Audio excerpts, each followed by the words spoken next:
우린 어느 날 인간이 가진 규율과 법제도에 대해서 얘기를 나누게 되었다.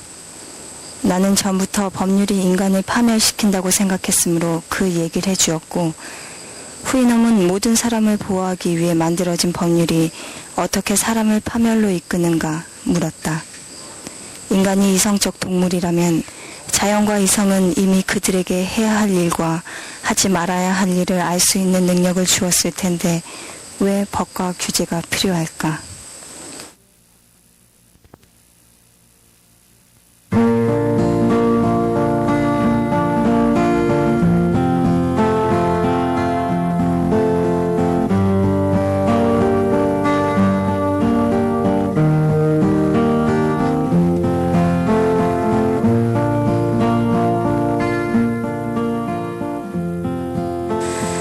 후이넘은 내 얘기를 들으며 지혜와 지식이 있어서 다른 사람들의 지도자가 될 만한 자질을 가지고 있는 인간들이 그렇게 행동하지 않는 것이 이해가 되지 않는다고 했다. 나는 그 말에 바로 반박했다.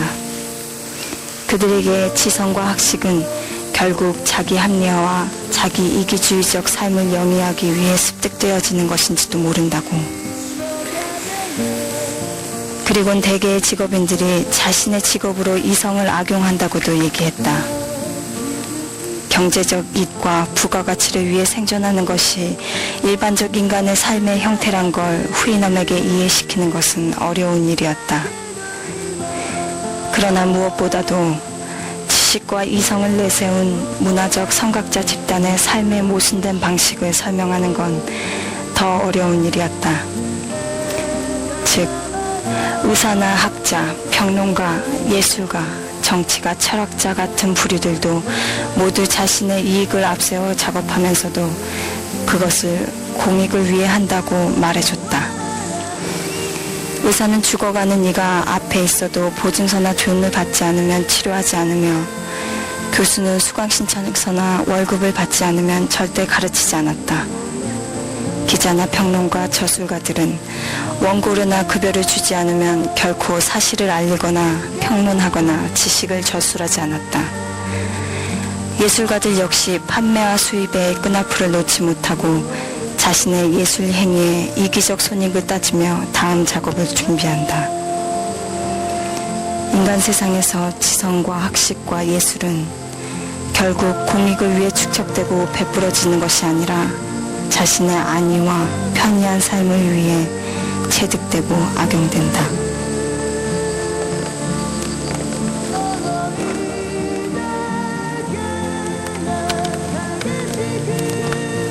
후이넘은 인간들이 왜 같은 자연 안에 살면서 고루 평등하게 나누지 못하는가에 대해서 의아해했다. 나는 이렇게 설명했다. 한 인간이 재물을 습득하면 그것에 비싼 값을 매기고 그것을 타인이 쉽게 가지지 못하게 독점하여 물적 가치를 높여놓는다. 그러면 그는 그것으로 타인의 재물을 빼앗을 길을 얻는다. 부자는 가난한 사람들이 열심히 일해서 벌어들인 돈을 빼앗고 즐긴다. 가난한 사람들 1000명이 있다면 부자는 1명 정도뿐이다. 소수의 사람을 부자로 만들기 위해 다수의 사람들은 적은 급료를 받으면서 노동을 한다. 그 때문에 가난한 사람들의 생활은 비참하지 않을 수 없다. 후이넘은 반문했다.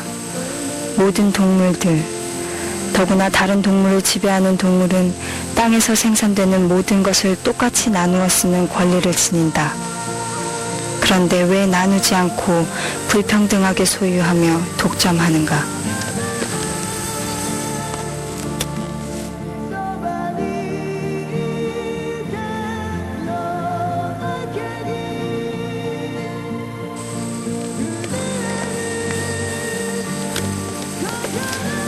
후이넘 나라엔 하늘이 항상 아름다운 공기로 감싸여 있었다. 후이넘이 호흡하며 내뿜는 아름다운 공기의 요소와 자연이 후이넘에게 쥐어주는 공기가 서로 조화를 이루며 오염되지 않은 자연 속에서 매일매일 더 맑은 공기를 창조해서 그것을 후이넘 나라를 감싸고 있는 위성들이 반사하고 흡수하며 찬란한 빛을 자유자재로 비춰주고 있기 때문이다. 즉 후이넘들은 자연 속에서 공기와 한 몸이 되어 그 우주 안에 살고 있었다. 그는 재난이 인간들에게 생기는 이유에 대해서 물었다. 나는 대답했다. 인간들은 서로 상반되는 일을 많이 하고 있다. 배가 고프지 않을 때에도 먹거나 목이 마르지 않을 때도 마시며 밤새도록 독한 술만을 찾으면 게으르고 몸이 부으면서 소화를 시키지 못하게 된다. 창녀가 병에 걸리면 함께 자는 인간들의 뼈를 썩게 만든다. 이러한 병들이 다른 질병과 함께 여러 세대를 거치면서 전해진다.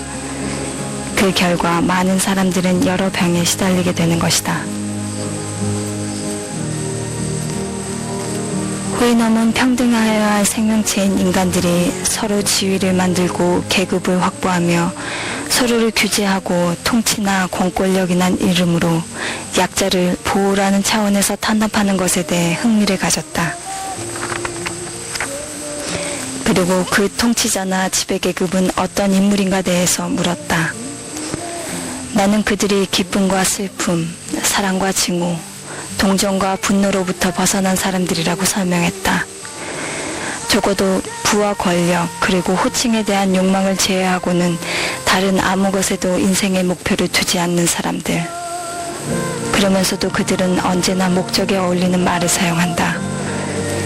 듣는 사람에게 거짓을 이야기할 목적이 아니면 진실을 들려주지 않는다고도 비아냥거렸다.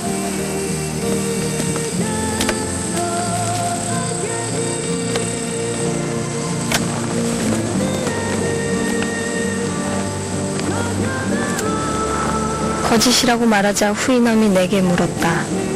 거짓이란 게 무언가 하고 나는 인간이 어떤 이익을 위해 사실을 사실대로 말하지 않고 다르게 말하는 것을 거짓이라 한다고 얘기했다. 그 말에 후이넘은 어이없게 웃었다. 언어라는 것은 어떤 사실을 전달하기 위해서 만들어진 것이고 따라서 이것을 보고 이것이라 하고 저것을 보고 저것이라고 하는 것이 언어의 용도일진데 그 원칙이 파괴되어 이것을 보고 저것이라 하는 거짓말이라는 개념이 공동체 언어 사회에 용납된다면 언어라는 것의 기본 용도 자체가 혼란이 오지 않겠냐고 했다. 즉 세상은 진실과 사실만으로 구축되어야만 그것이 소통의 기본 구조를 가지게 되는 것인데 진실이나 사실 아닌 어떤 형태의 말과 행동이 교류하게 되면 모든 것은 질서를 잃고 그 세상 구성의 기본부터 파괴시켜버린다는 것이다. 나는 그 말을 들으며 비참해졌다. 인간의 지식과 이성 그리고 언어력과 화술마저도 욕심의 산물임을 알게 되었으므로 언젠가 후이넘이 담담하게 나를 바라보며 얘기했었다. 당신의 이야기를 심각하게 생각해 보았다. 인간이란 아주 작은 양의 이성을 부여받은 동물 같아 보인다. 하지만 인간들은 그 이성을 좋은 일에 사용하지 않고 있다. 오히려 부정을 악화시키고 자연이 인간들에게 부여하지 않은 새로운 잘못을 만드는 일에 이성을 쓰고 있는 듯하다.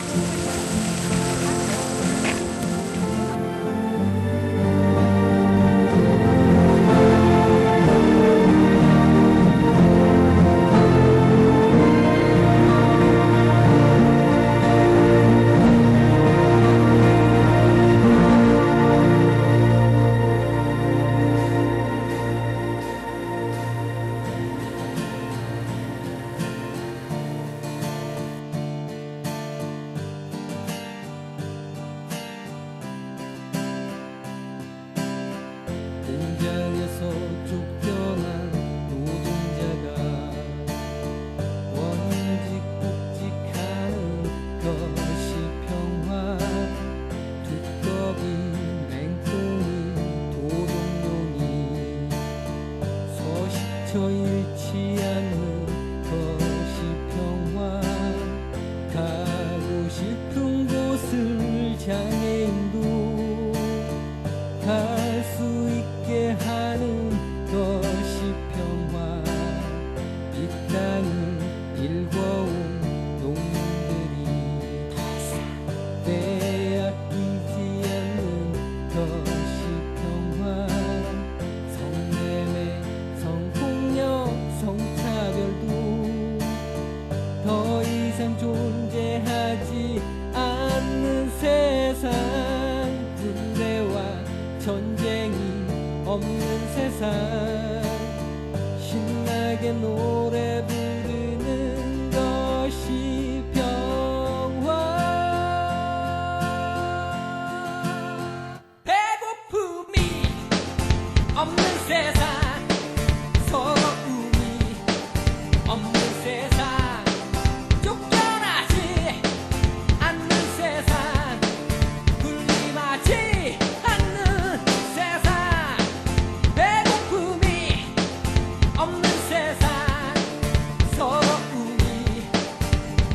세상 쫓겨나지 않는 세상 군림하지 않는 세상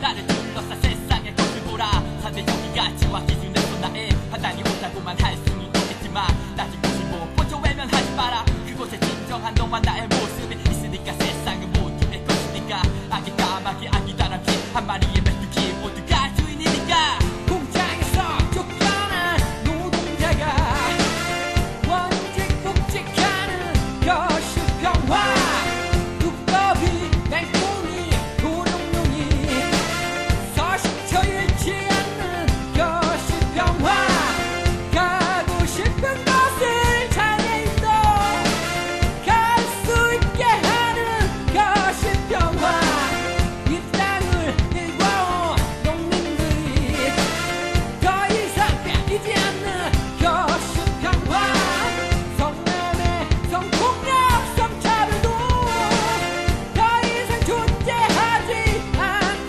세상 군대와 전쟁이 없는 세상 신나게 노래 부르는 거실평화